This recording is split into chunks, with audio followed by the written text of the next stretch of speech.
my name is Kathy Zenko. I am the director of the FSU Center for Autism and Related Disabilities here in Tallahassee. Our CARD Center covers 18 counties in the Florida Panhandle, and my sister CARD centers, there are 6 others in the state of Florida, cover all of the rest of the counties.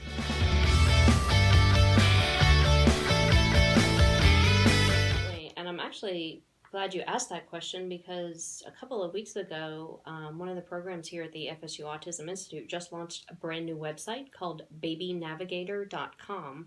And it is for all parents of babies who want to learn what their children should be doing. What should these social communication milestones look like? Most parents kind of know the motor milestones. Baby should sit at about 6 months and crawl at 9, and not many people know these early communication and social interactions that should be happening. And so on Baby Navigator, it is an online tool for anybody to go and learn what typical should be doing at 2-month increments, starting down from 6 months. And then there are 2 sides of Baby Navigator, and then there's this other side that says, I'm a little concerned, what should I be looking for? Maybe something doesn't feel right. And so that side concentrates a lot on what are some of the early signs of autism between 9 and 18, 24 months. So, for example, I could give you a couple of examples. Some of the earliest signs you'll see is the delay in the acquisition or showing of gestures, especially the show gesture, just to show you something to share enjoyment, not show something that, hey, can you get me that? But just, hey, isn't this neat? A lot of times young children, babies with autism, don't respond to their name when you call them. That is making sure they don't have a hearing impairment, but provided they don't have a hearing impairment, when calling their name, a lot of times they may not turn around. That can be an early sign of autism. Another one is you will see that very young, they will start to be much more interested in the objects than the people around them. So if you look at typically developing even 5, 6, 7-month-olds, they see something they like and they automatically look up to the person in the room to kind of be like, wow, this is exciting. And a lot of times you'll see even the young children with autism, they are interested in the objects but they don't want to share that with you. So it's just all about the object. So those are just a few. There's a new lookbook on that side of Baby Navigator that tells you 16 early signs of autism by 16 months. The goal is, we know the signs, we have the signs. Dr. Weatherby, who is our director here at the Autism Institute, has been at FSU for 36 years, and her research has primarily been focusing on early child development and what are the earliest signs of autism, so that we can get it early and get in to early intervention so that parents and the children can get the help as soon as they need to.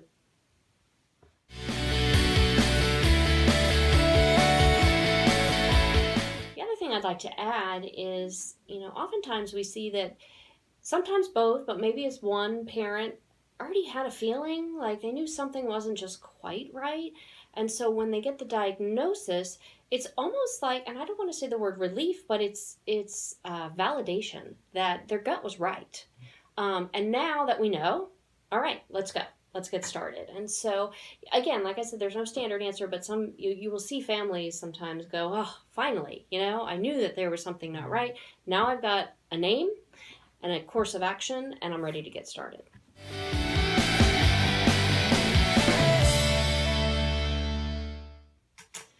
So CARD, Center for Autism and Related Disabilities, as I mentioned, we are one of 7 CARD centers in the state of Florida. So 26 years ago, the Florida legislature said, we need regional autism centers.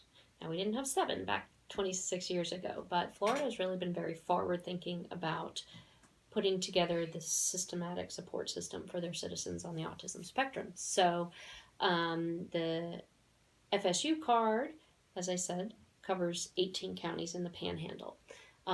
There is a CARD center at the University of Florida, Gainesville, University of Florida, Gainesville, Jacksonville location, University of Central Florida in Orlando, South Florida in Tampa, FAU, Florida Atlantic University, and then the University of Miami, Nova Southeastern. So you've got the whole state covered.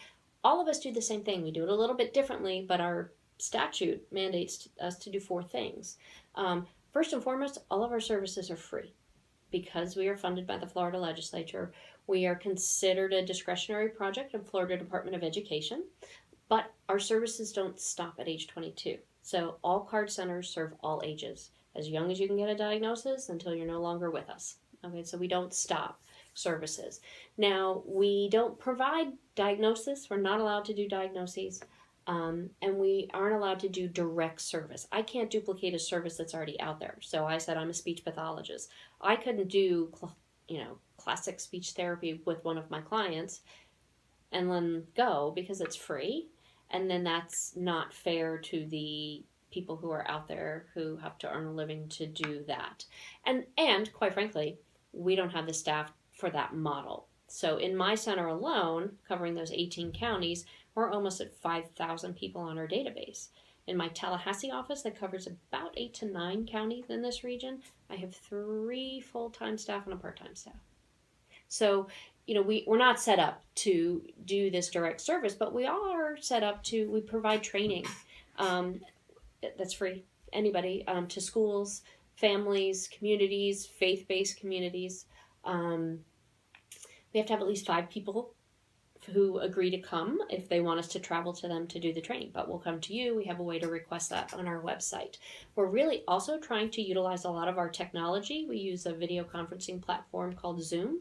And we are trying as many trainings that make sense. We try and broadcast them through Zoom so people can access them anywhere. They don't have to drive to us, or we're not driving to them. It's more economical, right? We're saving our travel budget or gas money for our clients. And it's not the same as being there face to face, but it's getting close. They have ability to chat in and ask questions. So we do a lot of training. We're going to do a lot of public awareness. I count this event for us as a public awareness event to just raise, what is autism, what is CARD, how can I access these services? So that's a very big, important part of what we do. We do individual support with people on the autism spectrum, their families, short-term consultation. So for instance, if we have a young family coming in who they're really struggling with potty training, one of my consultants who is, very good and has experience with working with young children and working through potty training, they would pair up with the family and come up with a plan, provide some information, provide some training, provide some coaching, and then kind of help them through that. And then once that's finished, then we say, okay, that's great. Call us back if you need us, because I've got 4,900 other people who are also asking for help. And so that's one of the ways that we can do individual assistance. We go into schools and observe specific students if they're clients of ours, if we have the proper releases of information. Or teachers can just say, I know I'm getting a student with autism next year. Can you come in and help me kind of understand the best way to set up my classroom? We work very closely with all of our 18 school districts, filling in any gaps for professional development that they may need, focusing on autism in different areas in the schools. So we really are a partner. Our constituents, our clients are definitely people on the autism spectrum, their families, but also all of the other people around them in the community who serve them. The overarching goal of all the CARD centers is we're here to take our knowledge as professionals with experience with autism and build the capacity of our communities around us so that everybody who is interested and wants to learn can learn more about how can I make, this education or classroom setting better? How can I make my church or synagogue a place where somebody with autism can come and access, all of the other things? A lot of us are also working with businesses to try and help them, what we're calling autism-friendly businesses. Twofold, to broaden the horizon of places in the community where our families feel that they can go, and people there have some basic understanding of what to expect if somebody with autism comes into the establishment. And it also gives that business and the employees, we provide training to the employees so they feel more comfortable interacting with people with unique abilities. The other goal of doing that and working with businesses is to open their eyes to the potential of hiring somebody on the autism spectrum. They do a few things differently, but if we just gave them these accommodations, they could be an asset to your business. And so that's another piece of, what most of the CARD centers are doing around the state. So that's what we do. And like I said, we don't stop at any age. And so we're trying to be kind of people's coaches along the way during your stepping stones or your kinds of rites of passage of how can we get you the best possible outcomes for individuals on the autism spectrum throughout the lifespan. So when they're younger, getting them in, getting the services that they need, helping them connect with the right people, providing that support and coaching and information to the families. When they get into schools, how can we help be a part of that school team? We're not allowed to advocate. A lot of people say, I want a card person to come to my IEP and be my advocate. Well, I'm not allowed to do that because I also work for the school systems too. We're here to support everybody. I can be there as a member of the team and we can talk about things, right? But that's more our role, is just to help and build the capacity of others so that all of our clients can have the best possible outcomes. So some of the things, as our students are getting older, our clients are getting older, we can help do what we call personal futures planning, right? Which says, all right, let's make a list. This is a very oversimplification of personal futures planning, but it's basically taking a list with a group of people, including that individual, that know them, and what are the strengths? What are your weaknesses? Okay, what does that look like? What could we channel? How could that be a 5-year goal, a 10-year goal, a 6-month goal? What do we want to see? So we're always trying to be a resource to try and guide and coach people to access services that are out there, to be able to teach people what we know, to try and help a situation. Unfortunately, we keep growing. We're growing way faster than our budgets are growing. And so people will say, and I quote, CARD isn't what it used to be. And I would have to agree with them 100%. I hate that as the director to be able to say that, but it's just, as I said, if you're looking at the numbers game, we're doing our best. But, there are a lot of things we haven't been able to do that we haven't been able to do in the past. So we do rely on our clients that when we help them and then we're finished, if they need help again, 6 months down the road, 5 years down the road, they have to call us. I don't have a way to reach out to everybody and just check in. Hey, how you doing? I wish I did, but I don't. So, and that's basically most of the card centers are up, in the same boat where you have to, if you need something, we want to be here for you and help, but we don't know you need it until you ask. So that's really how we are trying to bring hope that you're not alone. We're here. We're going to do our best, and if we're not, if we can't be that person to fill in the need that you have, we're going to help direct you to the person who is. And that's kind of our biggest way that we're trying to keep people with their eye on the prize, right? What's that outcome? What is going to make that individual feel happy, successful, utilize their talents, and eventually have a job, feel good about what they're doing.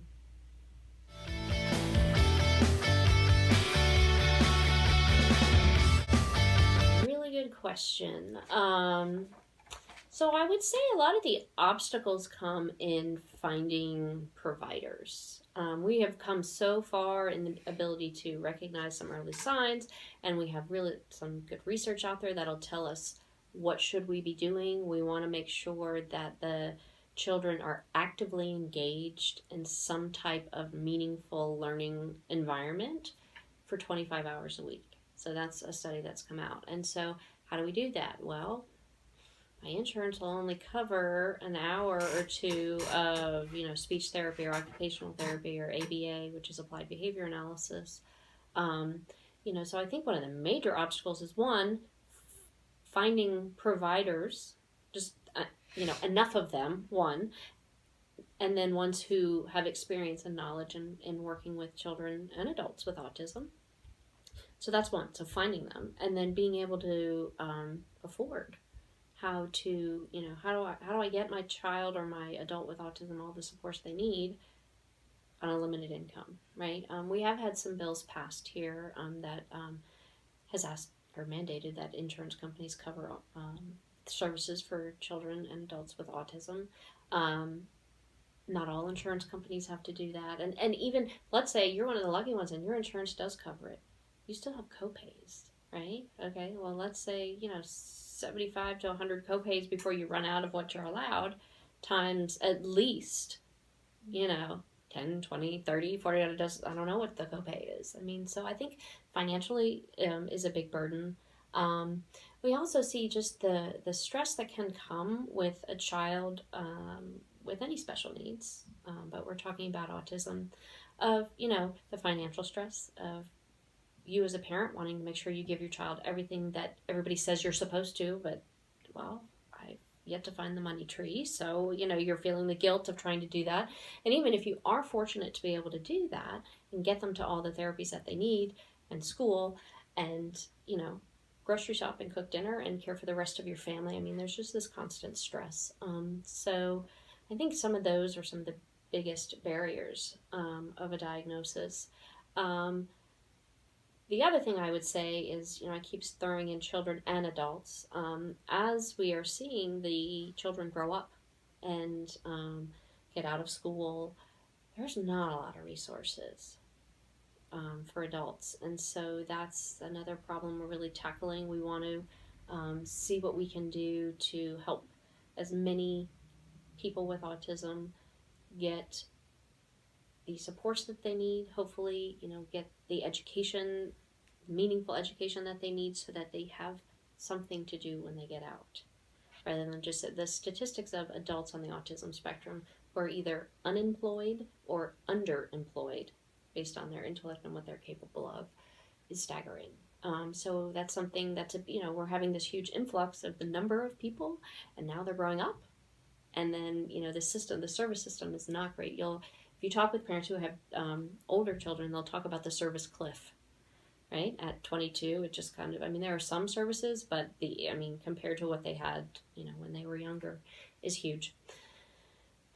Flipping that onto a more positive note, so some of the growth, and sometimes you can see, sometimes getting a diagnosis, as we talked about a little bit earlier, is kind of like, somebody finally put a name to what I've been feeling, but it oftentimes will then open the door to other services. So once you have a diagnosis of autism, some different insurance companies may have different plans or options. I know, if you have an evaluation through the school system, and they find that you are eligible for your autism spectrum disorder is what it's called in the school system, that special education category, then you can have services for special education services. So it oftentimes is the gatekeeper, if you will, getting that diagnosis to open up the doors to the services that are out there. We have seen a lot of growth. One of the major philosophies here in a lot of the interventions starting early is, in order to meet that mark of how do we get those kids engaged for 25 meaningful educational hours, we're going to teach the parents too. If I only can have an hour, and I'm a speech pathologist by degree, I'm not allowed to do direct service in my role here, but let's pretend I was. I'm not going to spend just that hour with me, the interventionist, working with the child. Because then when my 1 hour is up for the week, it's up. And how many hours are in that week before I come back again? Mm-hmm. And so we want to really, we're a very big proponent of taking what we know as our clinicians and teaching the parents how to duplicate and do these type of just little baby steps in the middle of daily routines that help foster this growth and active engagement, so they're not so focused on objects and kind of pushing people away. The more we can arm parents with these tools so that they can keep their kids active, it's a lot easier to get to those at least 25 hours of active engagement and good intervention, if you will. It doesn't have to have somebody's a big title behind your name to provide really good intervention. You need some coaching. I'm not discounting all of my fellow professionals out there. We go to school for a long time to be able to do that. But in order to maximize our effect, that's one of the things that we're always looking to try and do, is how can we take what we know and teach it to the caregivers so that we can maximize those hours. So you do see a lot of really great outcomes. The statistics, as I said earlier, are grim about when adults kind of get out of school and are they, having meaningful adult outcomes. But that's something, we all know this now, and it's a focus. So we're not waiting until 18 to start thinking about that. We're starting a lot earlier. What are the strengths? Let's work on those, let's foster those. Those could be a job someday. A lot of times, people on the autism spectrum typically have a very splintered performance on various developmental domains, if you will. And that's another hallmark if you're looking at kind of a diagnosis, is you'll see it's not an even just flatter pattern. You'll see a lot of peaks and valleys. Obviously, we're going to work on the valleys because we don't want them, to hinder them. But we are also really big on, hold on a second, let's foster some of these peaks, because that they can do something I can't do, and that can be really marketable. And so you're starting to see, which is really nice to see, in the employment world, some companies are realizing this, and they're specifically recruiting individuals on the autism spectrum to do some jobs that need a laser focus and can just, tune out everything and just really work on something, or to do something the exact same way every time, because that's one of the characteristics, of lots of people on the autism spectrum. They like a routine, and once you teach them the routine, they do that routine the exact same way every single solitary time, because that's the way they learned it, and that's just the way their brain operates. That could be really beneficial in a lot of, careers. So we're really starting, and I like to see this trend of a shift to see there's some gifts, and let's spend some time. Temple Grandin is a very famous adult with autism, and she has an entire book called Developing Talents, and that's what it's about. Like, let's take a lot of our time to really focus on building up a talent that's already there so that it translates into a job or a career.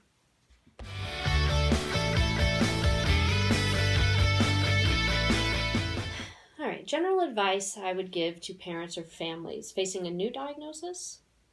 Okay, I'll start there. Facing a new diagnosis is, it's going to be okay. There, all the cliches that are out there may be tired, but they're very true in that it's a marathon, not a sprint. We're going to take it one day at a time, one step at a time. Surround yourself by people who can help build you up. Another key thing I would tell parents is don't forget about you. If you ride an airplane and the airline stewardess in the beginning says, if the cabin pressure drops and you're traveling with small children, please be sure and put your mask on first and then put your mask on. And we like to talk about that analogy a little bit, like you're not going to be able to help your child if you're not taking care of you. Now that's much easier said than done because it's a really exhausting sometimes and draining process, but you have to make sure that you too are a priority if you can. So again, finding a good support network, finding people who can be there for you.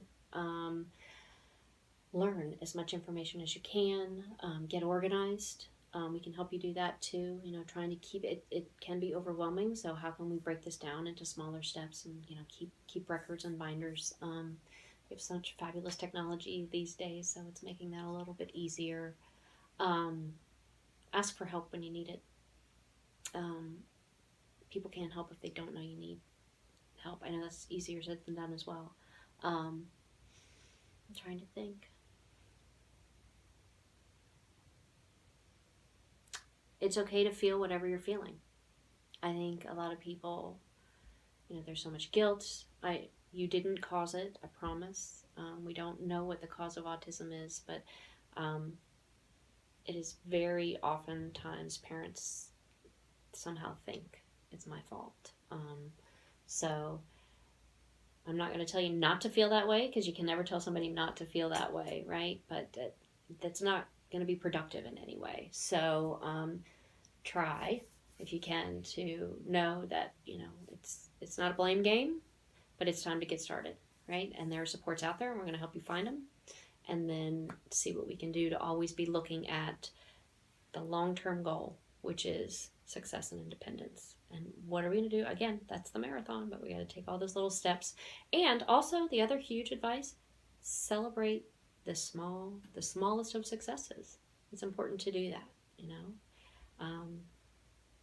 or the really big successes. When potty training is finally there and you're not in diapers anymore, you've basically just given yourself a raise without having to pay for the diapers. Or, your child finished kindergarten, or they're going on to high school. They've got a friend. So celebrate the successes. Look for the strengths, because sometimes we get a little bogged down and we're always going to remediate what's not. So let's balance. Nobody wants to work on their worst subject all day long. Right? So let's balance. And that's the other thing too.